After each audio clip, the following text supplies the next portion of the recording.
Welcome to the podcast. Today we will be talking about why or what might be keeping you from advocating for your child, from asking for what you really think your child needs to be able to function well, mostly in school, but it can apply to so many different settings. And to do that, we will once again welcome Scotti over on the podcast. I will link to her other episodes in the show notes too. And yeah, let's welcome Scotti.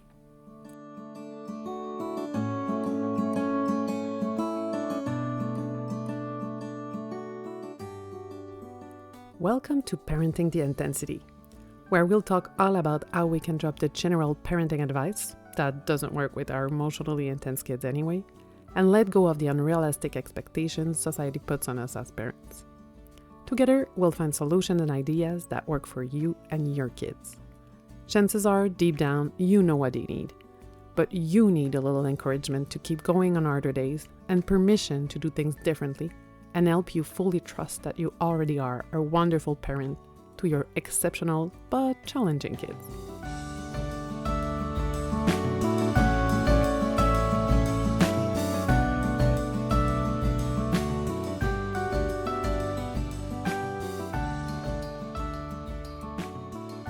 Are you tired of feeling overwhelmed and uncertain when it comes to parenting your emotionally intense child? Do you often find yourself plagued with guilt, fearing that you're not doing enough to help them navigate their intense emotion? You are not alone. Many parents face these challenges and struggle to find the right path forward. But take a deep breath, there's hope. That's why I created the Parenting the Intensity community. Imagine having a clear roadmap tailored specifically to your child's unique needs and your family's reality. Picture feeling empowered and confident in your parenting, knowing that you are providing the support and understanding your child needs. It may seem like an unattainable dream right now, but I'm here to tell you that it is within reach. Come join us for our monthly group support to connect with other parents and get supported with your challenge right now. You also get one-on-one chat and audio office hours for the things that you're really not ready to share in the group, and workshop, tools, courses to help you in the process of finding that balance of parenting in a way that works for you, your child, and your family.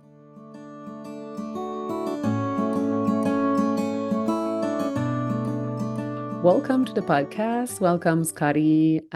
Again, this is the second time we are having you over on the podcast. For so far, some of those who didn't listen to the first one, can you introduce yourself and Sure. tell us a bit of why you're doing what you're doing? It's nice to be back again. I'm Scotti Weintraub. I'm the founder of Reframe Parenting, and I started my business because I struggled when my own kids were newly in school to figure out how to support them when it became clear that they needed more of my attention and time.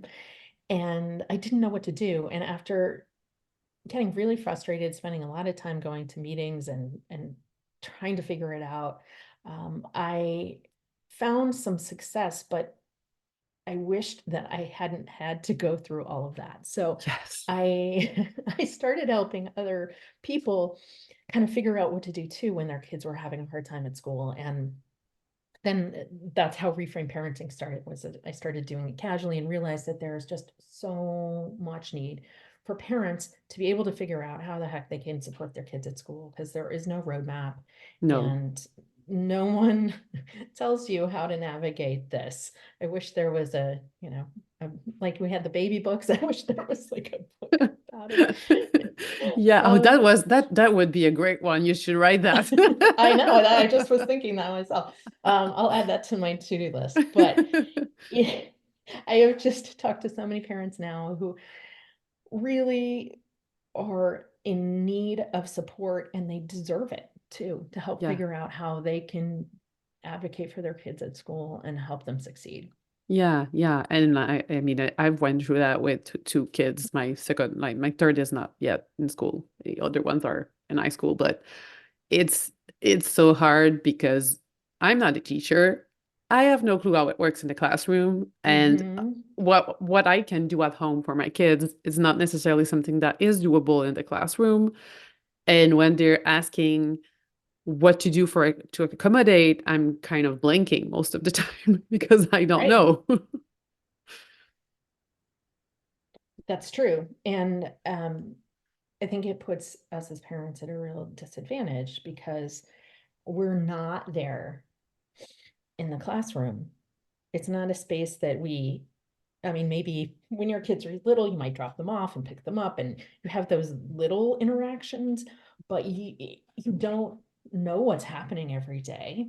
You don't No. know the rhythm of the classroom. You don't know the expectations of the classroom. You don't know um, really how they manage situations that come up. Hmm. And so it puts us as parents at a huge disadvantage. And it also creates a huge power imbalance Yeah. because teachers are operating in these settings as professionals. So when something happens with your child and you end up, for instance, in a meeting with a teacher or an administrator or a team of people sometimes, Hmm. you're there as a parent. Yeah. So you're there in a very, very personal Yeah. setting. Yeah. This is your baby. Hmm. Sometimes very tall, but as mine are now. But this is you Yeah, it's care deeply about still them. You're invested in their success. And yet the other people across the table from you are not in that same kind of vulnerable space, no, right? They're no. It's their job. in It's not their it's their life. job. Yeah. This is which is just it just is, right? It's not Yeah, that's okay. good or It's just bad, a it's just reality. is. But it creates this power imbalance where parents can feel very intimidated, Hmm. can feel, in over their heads, where they just don't have the information. They don't have the skill set. They don't have the information that Hmm. you know teachers have. Yeah. And even like I would say I was I worked as a social worker in a pediatric rehabilitation center, and I dealt with a lot of teachers and school for the patient there, like the families, and I was helping them find accommodation for their kids. So I knew how it worked. I knew the system. I knew what was Mhm. possible for in some instance, but when you're the parent, it's still not the same. Even if Right. professionally I knew some of it, as a parent, it was not helping me out that much. A little bit, but I had a bit of an advantage on other parents, but not that much because it was still my kids and I was still emotionally involved. And I Right. was not believed the same way as when I was on my chair as a social worker. I Hmm. was listened to as a professional. And then the same thing when I was asking the same things as a parent, I was not believed the same way. And I think that's like it's nobody's fault. It's just a fact that we believe parent less in general than Yeah, professionals. and I do think that there's plenty of work to be done on this issue. I Yes. think that and there are some teachers who are amazing at this. Oh, for sure. For Um, sure. but there are some who could, I think, be more open to parent feedback Hmm. about, for instance, what works at home for their child or ideas for what to try. Um, and in order for them to do that, they have to be open about trying new things. And for some people, that's hard. And True. as we're saying, these are people in a professional setting and they want to feel like a professional. And so part of feeling like a professional is often feeling like you know what you're doing. Really And true. right. And everybody wants to feel that. And so when you're encountering as a teacher a situation where a child is struggling and what you're doing isn't working, it isn't always Yeah. a really comfortable place to be either. And No, so for sure. It's the same like doctors who don't really know what to answer. They're often trying, like, I think it's just a natural thing to do and trying to mask it, like mhm, to not show that you don't know as a professional what's happening because you're expected to know. right. And it takes a lot of humility and self-reflection on their part to be able to say, you know what, I don't know. We'll need to work that together. And I don't think that's every human being is there. It doesn't matter what we No. do as a job, or just not every human being is able to do that in every setting. And I think no human beings are able to do that in every setting, but No, no one is perfect by any stretch.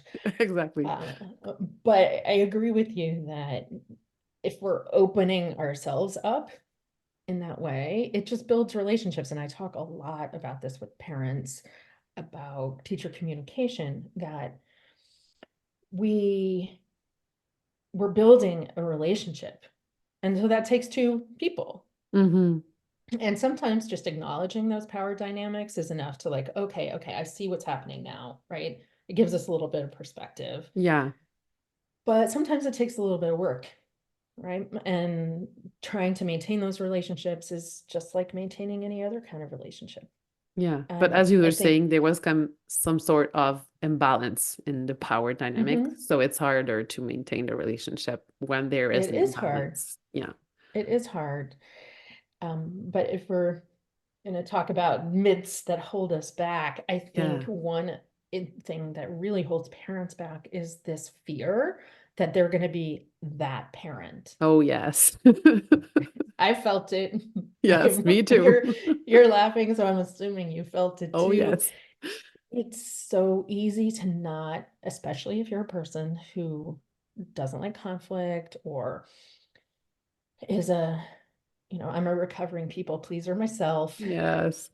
And it's really easy to just want to like go with what's happening and not rock the boat, not make too many No. waves. Yeah. Um, and no one wants to be labeled as, oh, that parent. Yeah. I would say, I think Oh it yeah, took we heard from me, her again. yes, I think it took me 10 years to be comfortable with that. And then, like, I know now that I'm that parent and I don't care. And you know what? It's almost like I'm almost proud of it, but it took me 10 years to be there. Right. And it took me a long time too. So I have a lot of empathy for parents who feel this because it took me a long time. But what I kept keeping in mind is like, what am I trying to get out of this? I'm trying to get my child the support that they need to be Hmm. successful. And if I'm getting too tripped up in like my own stuff, Yeah. I'm not getting to that goal. Yeah. And I think that's Yeah. like I'm going to link to the other episode that you were in, because I think that links to many things that we talked about in that episode too, about the fact Yes. that we are not the same as our child, and that it's Hmm. not a reflection of our parenting, what's happening. I think that's huge. It's directly linked to those elements. So I hope people that haven't listened to the first one will go back, because I think it's all related. And it's so hard. It is so hard, but it's so true that keeping the goal in mind will help a lot um, to stop focusing on how we feel in the process. Yeah. I'm not trying to say that anyone shouldn't have feelings about the No, process because it's parents. Oh my we goodness, we will. have so many feelings. And those are all valid and you can feel them, but we have to find a way to move past that Yeah. into the action. And if that means trying to not think about being labeled as that parent or put that on the, Yeah. Back on the burner. back shelf, in the back burner and say like, it's okay. If I have to do this, this is what I will do. Hmm. And I'm also not suggesting that being that parent means that you should be rude or No. aggressive or confrontational, but it just means continuing to show up for your child Hmm. and do the things that you've got to do to get them what they need. Yeah. And that it's okay to say no sometimes and to put your Oh, foot down when it's needed. yes, that one's hard too. That one's really hard. Yeah, for sure. Another one I would say is uh, a lot of people get held back by this idea that they have to know what to do in order to Hmm. actually make a difference for their Mm. kid at school. That if I Hmm. don't know what the action is, why even get started? Yeah, so I cannot ask for accommodation if I don't know what accommodation to ask for, basically. Yes, and this is a huge bind for people because often schools will say to parents, well, what exactly do you want me to do? Yeah. And that's where the support piece comes from, right? That's Yes. where I think that we need more information for parents. We need to arm them with all the resources and seek out the supports, talk to people who are in similar situations, which I think just helps all of us in general to Yes, find for sure. people who know, have been there and Yes. know how we're feeling. Understand. Yeah, yeah, just that empathy piece again about knowing like, oh, she gets it. Hmm. I can talk to enough because she understands what it's like for me. Like, so that Hmm. community piece I think is important, but a the myth being that you don't have to know all of it in order to just get started. Hmm. Yeah, definitely a That you big can one. find it out, we can seek out resources, we can figure Yeah. things out, but Yeah. you don't need to be stopped from doing anything by this idea that you need to know all of it up front. Yes, yes, because you're never gonna get there if you don't start. No, no. Another myth I think that can be really difficult is that parents will sometimes say, well, I think they're just going to grow out of it. Yes, yes, and I don't want to be defeating, but most of the time it's not the case. Unless we're talking I about maybe a preschooler, but even then, Right, by the time you get to be school age, if they're having particular challenges, sometimes, I won't say all the time, because no. sometimes they do just sort of, Hmm. challenges get smaller as they age, sometimes. But if it's a brain-based difference, Hmm. like a child with a learning disability or ADHD, or those things don't change. No, no, it will stay there and it will most They stay likely there. get worse as they grow because expectation will get higher. And I would say probably the only way something would get better is if it's just situational. Like, for example, parents are getting a divorce, and the time that the kids is adapting might struggle in school because it's harder at home temporarily. But then when things settle down at home, the kids will go back to working fine in school. So in those situations, I think that's possible. But if it's related to the child itself, it might not be. Right, it might not be. And so I think sometimes parents use it's a very I don't blame anybody it's a protection mechanism to say like I'm Yes. just gonna no Yeah. I'm gonna pretend this isn't happening because Yes. I'll be the Because it's first to hard. say it's work, Yeah. right? It is hard. Yes. It's not, there's no cheat sheet that will launch you into, a perfect No. situation. No. And it takes so much energy that we don't have, especially if we're struggling at home too. We will Mm-hmm. deal with what we have in front of us, which is what's happening at home. And then we know that part of that might be coming from school, but it's another. Right. It's like a chicken or egg situation sometimes Yes. about where to spend your energy and time. Um, and school, because we're not insiders at school, it can feel like an easy place to just let go, right? We're not Yeah. living there. We're not seeing, even if you're hearing all those reports like they did this or this happened or they're behind on Hmm. this, like we still have some physical distance. Yeah. So Yeah. it can be easy to just brush that Hmm. aside because it's Yeah. not the more immediate, like you're not in it in the same way Yes. every day. Yeah. At the same time, I would say, because I experienced it, I think that call or like let email from school every single day takes a lot of mental energy Oh, and emotional oh my energy. goodness.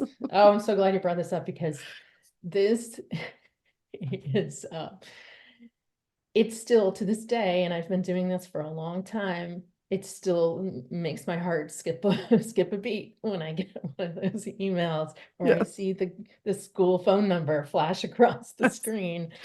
And my son, there was an app at some point where it was one in school. It was before each time I had a pop of that app, like a notification, I was, it was, it's almost a trauma response. Right. No, it absolutely can be a trauma response. There's no doubt in my mind that is the case. And I actually um, put together recently a whole workshop on calm communication with teachers. And part of it is about like taking a deep breath when you get those emails or phone calls and being like, Yes. okay, this can sit for a little bit while I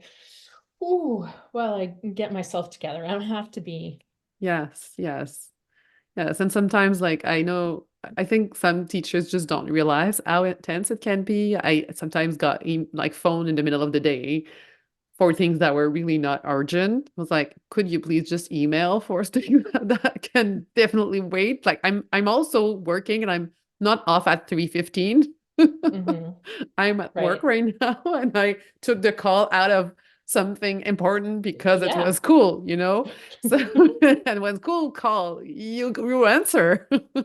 Yes, it's that parent, mama bear thing that you're like, oh, what is Yeah. this? And yes, I've popped out of meetings. I've done all of those things when just because you worry that the next thing is going to be like a big thing that you have to attend to right this moment. Yes, yes. And I When would say most of the like, time, they're not always that no, urgent. no. It happened like I answered to so many calls from school. And the one time it was a real urgency, we were not able to answer, neither me or my husband. No. My mom ended up to go to school. Oh, And it was the only time it was like my son got really hurt. And finally, like she got there, and my older one is very managing physical hurt really, really, really, really well. So he basically had a hole in his leg, but he stayed in school anyway.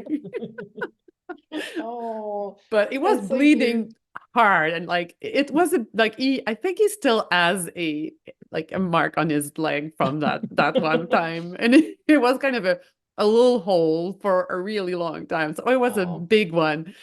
Not the end of the world. I mean, his life was not in danger at all, but no, still, it but was the only that time that we really had to go, you know? of course, because that would be when it happened, of Of course. course. But yeah, it still is that thing. And I know that like it's the thing that people understand. You're in the meeting, but you're gonna get a phone call. It's the school calling or the daycare calling. Like everybody gets that. So it's hard. It's a big one for sure. That Yeah. communication. Yeah. So you were like we jumped to something else, but That's okay. Um, and now I lost my train of thought too. So let's just move on. that's okay. Yeah, you were saying what were you saying up before I diverged to that? Clearly, it takes a lot of space in my life. It took a lot of space I in my life. It's not yes. anymore because I'm homeschooling now, but Oh, well, that's got its own challenges. yeah, That's got its own and challenges. it's because we were not able to get the accommodation we needed. Honestly, that was one of the reasons that we are homeschooling right now. So it's a big, like we didn't choose to homeschool because of values or anything. We homeschool, and it's the reality for a lot of homeschoolers that they took their kids out of school because they were not able to get the accommodation they needed for their Right. kids at school.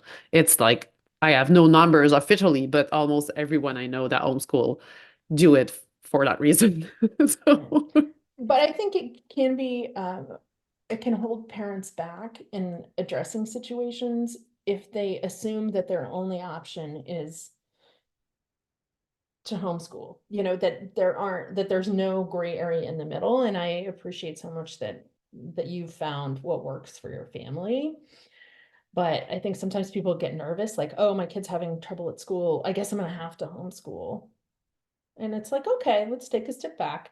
Let's try some things, right? Because maybe there are things that will help. Maybe, it's not true in every situation, of course. mhm, But I think that can hold people back too. That sort of mhm. fear that like we're gonna have to upend our lives and homeschool, and Yeah. maybe that's not like, let's try some things. Yes, yes, yes. Let's I ask think some that's, questions. and I think that's also different from country to country because I know in the US homeschooling is pretty mainstream, which is not the case over here. Like I honestly, like it's not the first time that we're homeschooling. I also homeschooled like 10 years ago, and I even use it as a threat sometimes. I can say to a teacher like, it's okay if that doesn't work, I'm going to homeschool. And teachers are kind of working harder. Oh. It's kind of it's kind of something that we can use here because it's really not mainstream and most Mm. people don't want us to do it. It's not seen as something that is as valuable as school, basically. So I think it's a different thing depending on where we are. You're and in some country it's just illegal to homeschool anyway. Mm. So it's really different from one Right. So place then to in that another. case, you're just really having to work within the system. I Yes. think it varies a lot. Where I live, there are lots of people who homeschool, but in some communities that's not the case. I think, Mm-hmm. it just varies a lot. Mm-hmm. But I just don't want parents to assume that their only options are the current situation and homeschooling, because they're Yeah. really, Yeah, yeah, and I think that's there's a big huge. range in Yeah. between. Yeah, and it's huge because as I said, it's not a choice necessarily that we made. Like lots of parents are cornered into homeschooling, and I think it's important to know that there is alternatives if it's not something you want to do. Mhm. Yeah, So, absolutely. yeah.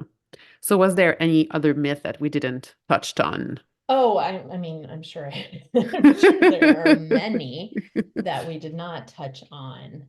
But I guess my sort of overall point is just like, I encourage parents not to let these things hold you back in getting involved in what's happening at school.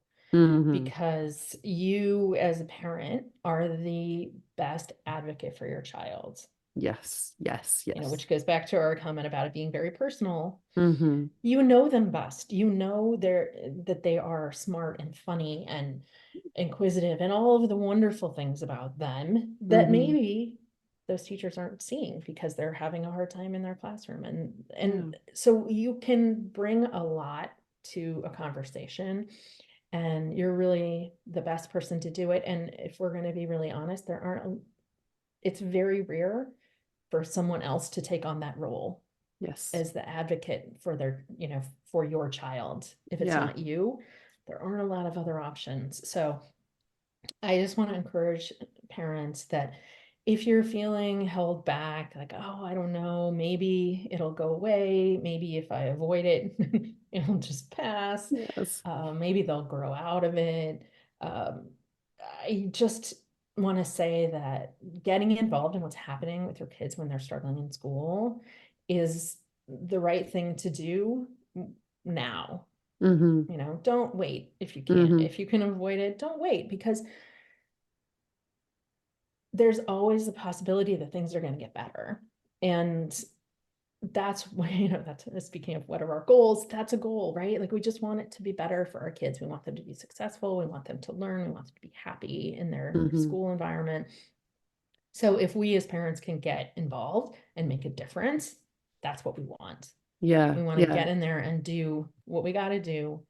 If you need more encouragement, it's and you need somebody to help you on that's what I do. Yes. Yes. And I help parents, sort of identify what's happening doing that detective work, and then, what's the first step? What's the second step? What are we Hmm. going to try? Do we need to readjust and try something different? So there are Yes. people like me, but there's also, turn to people who have kids that also struggle. Hmm.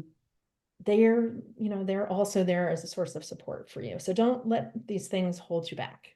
Yes, yes, definitely. And I think that what you're saying of addressing it as early as possible is big because it's easier when they're younger also. You Mm-hmm. have more contact with the teachers. The more they Yes. grow older, the harder it is. And when they start to have accommodation young, that will most likely follow them when they grow older. So Yes. it won't be like it will build on itself as they grow. You won't have to go and defend those accommodation. You might a bit. Sometimes it's Well, a sometimes, recommencement but each year, but if you have like the story of the previous years, it's in general it's easier. So I think that's also very yeah. great And advice. one other point I'll just make on that too is that our runway, if we think of our parenting journey as a runway, it's Hmm. you're always getting closer to the end. you True. know and not to say that our job as parents ever ends, because No, I but hear from people with adult children that it really doesn't end, but you're your ability to influence, your ability to get involved, to take Mm-hmm. action, Mm-hmm. to make a difference in their school setting or at home, that's getting smaller. Yes. And Yes. as your kid gets older into, secondary school, and they have more teachers, and then the teachers start expecting them to take on more work and really don't want to talk that much to parents. Nope. So it's just, it starts to change. So the Mm-hmm. earlier you can do that while you still have more communication with teachers, Mm-hmm. the better. Yeah, for sure. For sure. Because once they're in college, they won't expect the parents to go with them to No, ask for and that. yeah, and then it gets tricky. Yeah. So we want to give them the tools they need to succeed and build those strong, that strong foundation so that they can then, succeed through Yes. their upper grades and beyond. Yes, for sure. So thank you very much for that. I hope it's giving some parents the courage to take it on. And Oh, I I think, hope so. yeah, and I think it's like also an action that we can take. Like it's easier to go and ask than to live through the fear and pain of getting an email or a phone call every day from school. Like it will feel less like powerless. You'll feel more empowered to go ask for accommodation than to just like receive those things as something negative all the time. Yeah, and when they start spacing out, there's a little more relief, right? That it's like the best. Oh, so Like, oh, I much. haven't gotten that call in quite a while. Yes, and this year it was November. I until November I didn't got anything from school, and I was like, oh, wow. When I got the first call, I was like, I'm almost happy I'm getting that call. It's been a month and a Congratulations. half. So yeah, that's huge for sure. It feels so spacious and it's big. Like it's a win. Yeah, it definitely is. Yeah. So thank you very much. Where can parents find you if they want more support? They can find me on my website, which is reframeparenting.com. And on Instagram, I'm just at reframeparenting. And if you want to drop me an email, I promise I'll answer it. I'm at Scotti@reframeparenting.com. Great. And last time you shared a very great book by Ross Green, Lost at School, which I think is very relevant for today too. Is there any other resource that you would like to share with parents, or is that Yes, the one? okay. Well, I want to recommend the website understood.org. Okay. And oh, you look like you don't know this one, so I'm glad Nope. to bring it to your attention. Understood.org is a nonprofit organization that's doing amazing, amazing work getting information out about learning differences and neurodiversity. And it is a treasure trove of information, resources, articles. And you can search by topic, like Great. ADHD or executive functioning or dyscalculia or whatever it is. Mm-hmm. They've got really tremendous resources, so I highly recommend them. Great. Love that. That's why I asked that question to all I guests. know, just so you can like gather them all. I love it. Yes, so many great resources. I got so many things that I use myself. Like I don't we n nobody knows all of them. So I love to get Exactly. those new resources. So thank you very much for being over again. And I will of course link in the show notes and on the website all the way to reach you and the other episode you were on so that people can contact you if they want some help. So thank you for being over. It was a pleasure. Thanks so much for having me.